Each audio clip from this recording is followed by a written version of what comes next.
quand la promesse traverse les générations. Les années ont passé depuis la mort de Joseph. L'Égypte n'est plus la même.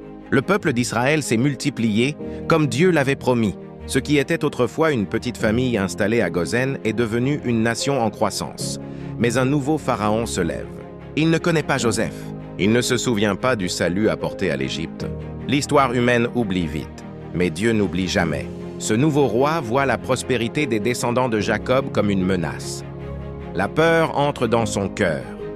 Il décide d'opprimer le peuple. Le travail devient dur. Les charges deviennent lourdes. La liberté laisse place à la servitude. Ce contraste est puissant.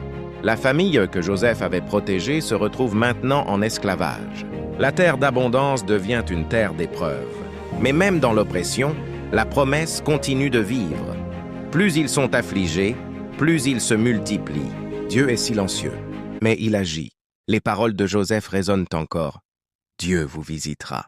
Ce n'était pas une simple phrase d'adieu, c'était une prophétie. Les chaînes n'annulent pas la promesse. La souffrance ne bloque pas le plan divin. Le silence de Dieu n'est pas son absence. Dans l'ombre de l'esclavage, Dieu prépare déjà un libérateur. Un enfant va naître, un enfant sauvé des eaux, un enfant qui deviendra l'instrument de la délivrance. Mais tout commence avec l'héritage de Joseph. Sa foi devient la fondation d'une espérance collective. Sa patience devient un exemple. Son pardon devient une leçon pour les générations.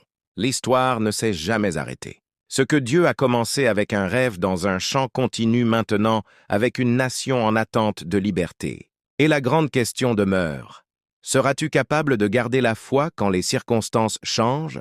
Car l'histoire de Joseph nous enseigne ceci, la fidélité aujourd'hui prépare la délivrance de demain.